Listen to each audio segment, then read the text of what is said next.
Welcome to the Electricity of Life, brought to you by the Thunderbolts Project at thunderbolts.info. What is the role of electromagnetic fields in health and healing?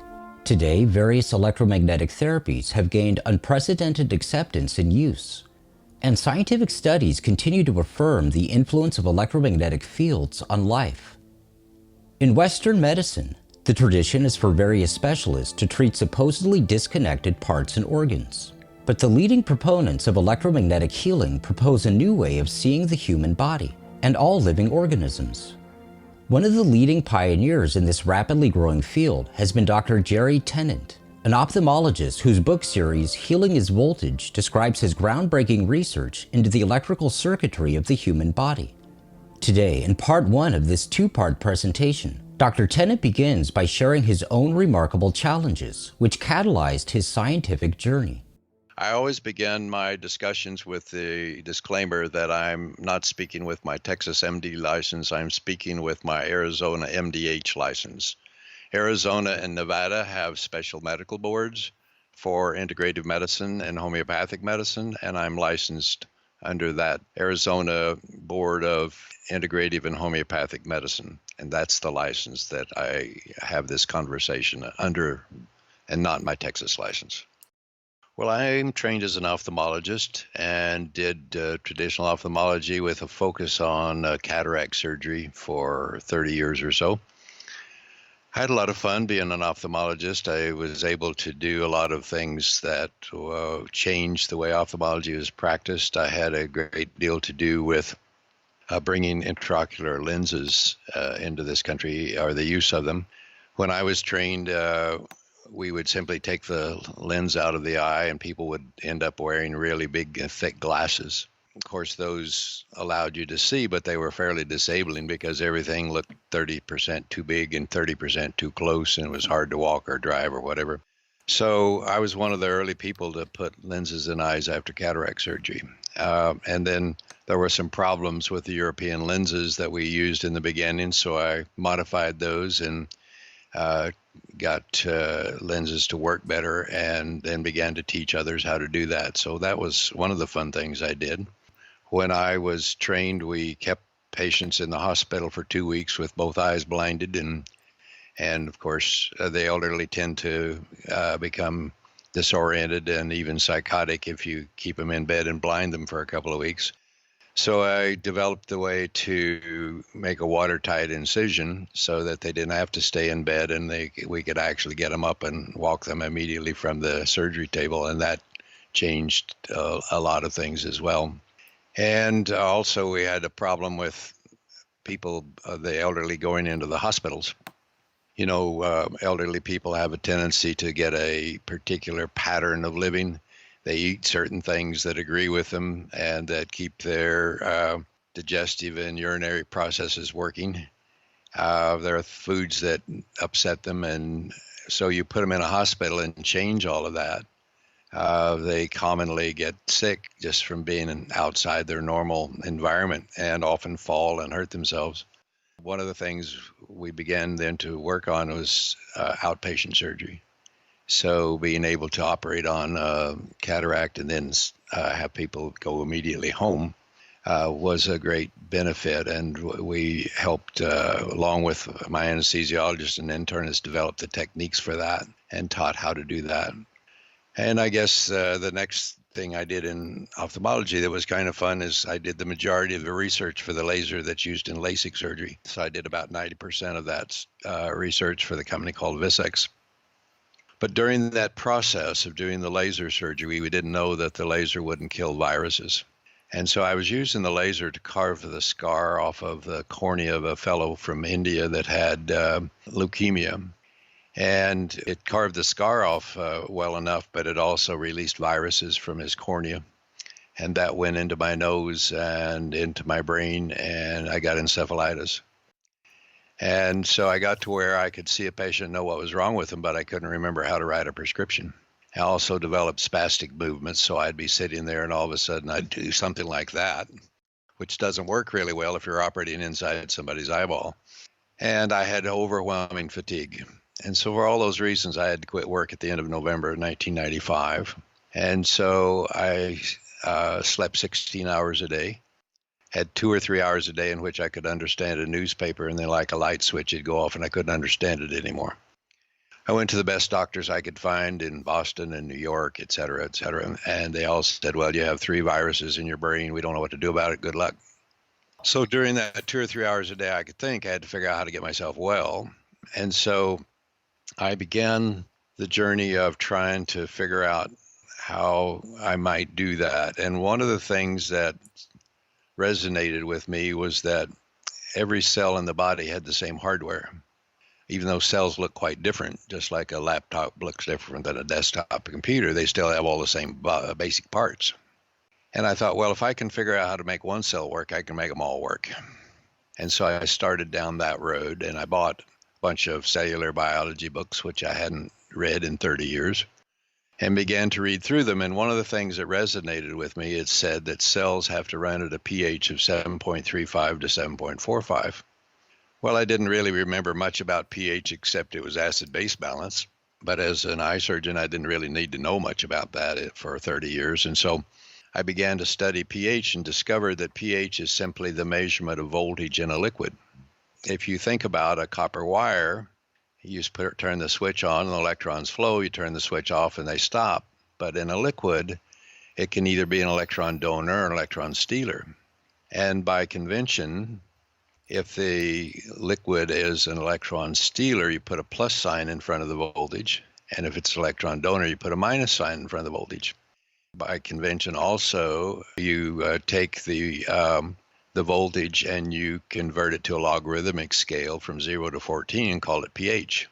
So plus 400 millivolts of electron stealer is the same as a pH of 0. And minus 400 millivolts of electron donor is the same as a pH of 14. When you read then that cells have to run at a pH of 7.35 to 7.45, that's a synonym of minus 20 to minus 25 millivolts, give or take a millivolt. So I said, oh, cells have to have voltage to work. That makes sense. And so all of a sudden, this new way of thinking about things was obvious to me.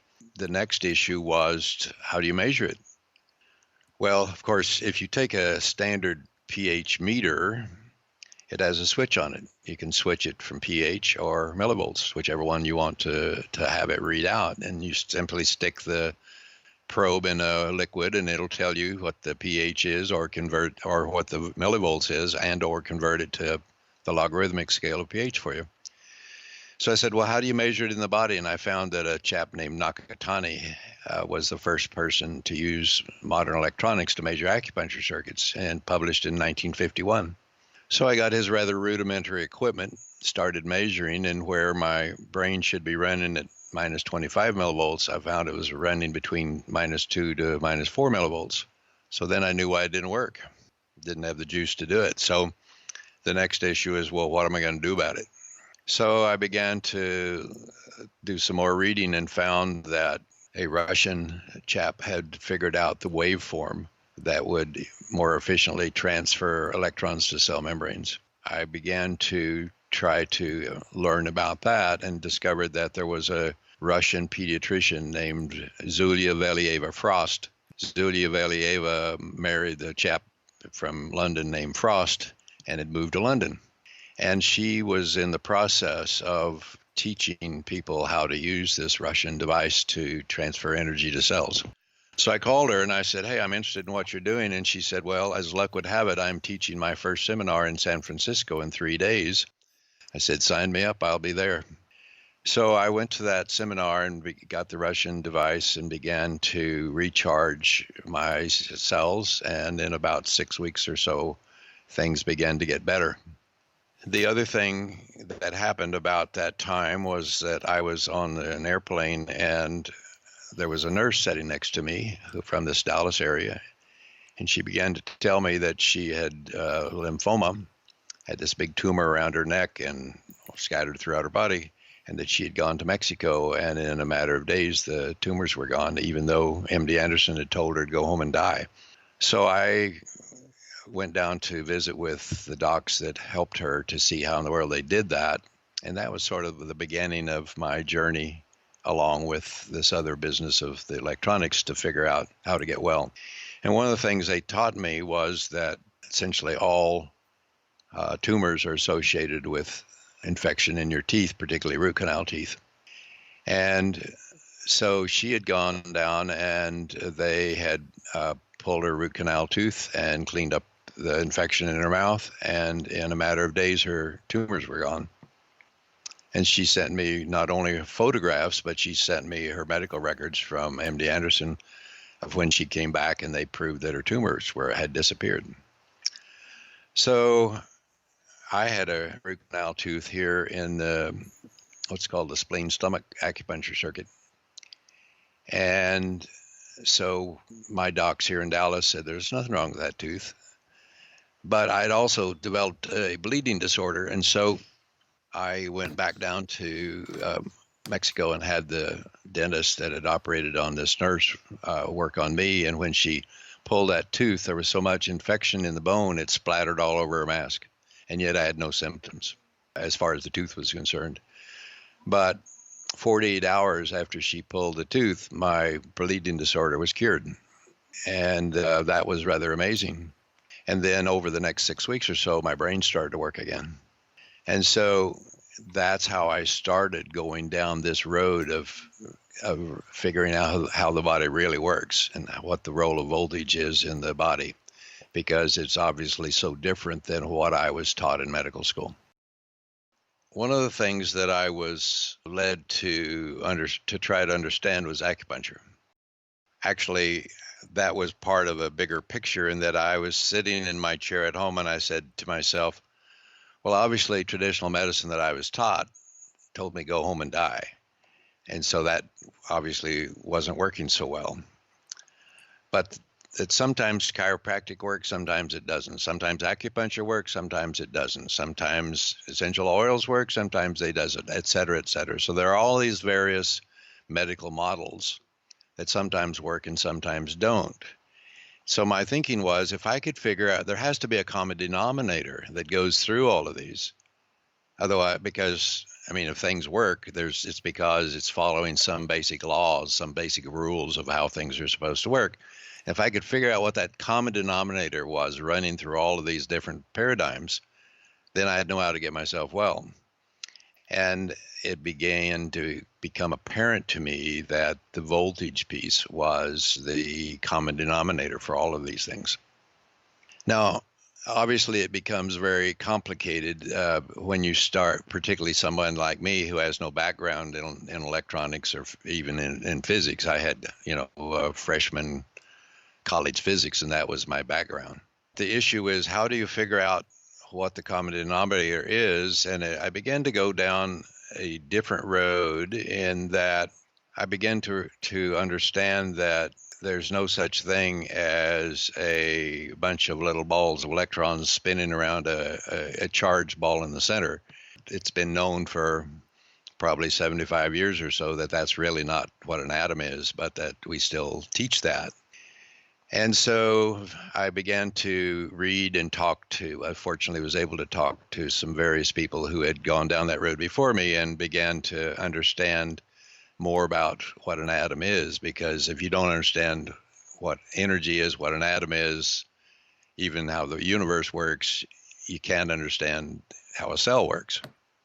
And so I began to consider that there were alternatives. So one of the things that was a great influence on me was the work of Schauberger, in the Swiss water specialist who had figured out how to make a flying saucer that was fueled by water. And he was captured by Hitler, as you probably know, and made to make us, work in that industry for the Germans. He understood very, very well that there are things that spin right and concentrate the energy into a point, which of course we call implosion. And there's something that spins left that starts small and gets bigger and then disappears, we call an explosion. And that those are the two basic kinds of energy. Schauberger's work with water and energy was very influential on my road down trying to figure out how the body works. The other thing that was very powerful was to read the work that that muscles are piezoelectric. And so I began to consider, and I was initially wrong. I thought our muscles were wired up the way a 12-volt battery is. You know, you take the cover off of a 12-volt battery, and there are a bunch of 1.5-volt batteries all wired together in there.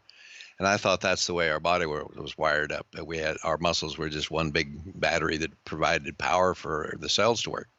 But then I began to notice that there were patients that had normal total body voltage as I measured it, but there would be one circuit out or one organ out. And I said, well, then I have to be wrong about how we're wired up. And I began to consider that acupuncture meridians were stacks of muscle batteries wired together into one single column that provided power. And I was talking with one of my colleagues, Dr. Evans, about this, and he said, well, have you read Tom Myers's book, Anatomy Trains? And I said, no, I never heard of it. And he said, well, you should read it. So I get Myers's book. And Myers is a massage therapist who had access to cadavers. And he would use blunt dissection and started dissecting the fascia and discovered that it would go all the way from the toe to the head or all the way from your hands to the head and surround muscle batteries stacked one on top of each other, which is exactly what I had come to the conclusion we had to have in the body, but he'd already done the dissection. So I started with Myers's work. Now, unfortunately, he stopped at the neck, and a lot of the stuff I was interested in, like the eye, was obviously above the neck. So, but I started with his work, and I got anatomy apps, which fortunately allowed me to look at if on an acupuncture 2D drawing, there's a line that goes from here to here, what muscle goes from here to here? And I could go to the app and figure that out.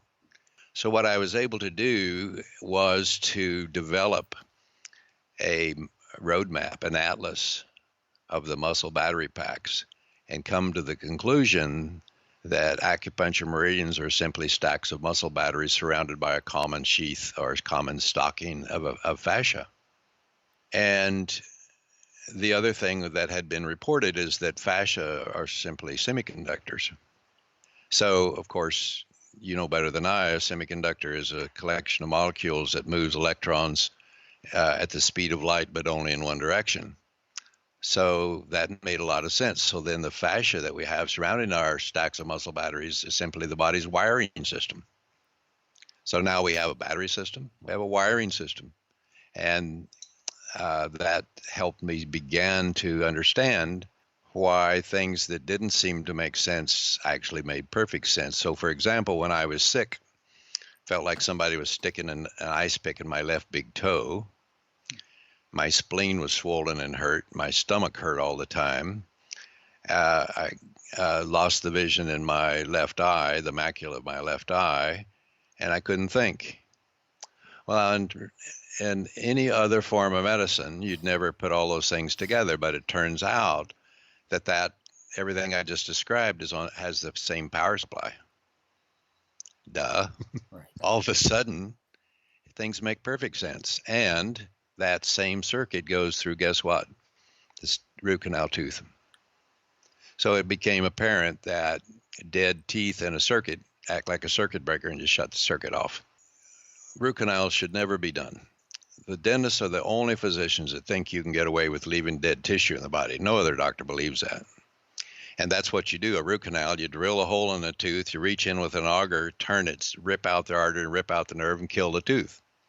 Then you stuff it full of putty and assume that it's going to stay sterile. Well, that's nonsense. It's still attached to the blood supply and lymphatics at the roots, so there's certainly a way for bacteria to get in there. And a root canal tooth is no different than having your big toe die. If you leave it there, you die of gangrene. Your appendix dies, you leave it there, you die of peritonitis. A root canal will kill you just as certainly, it just takes longer.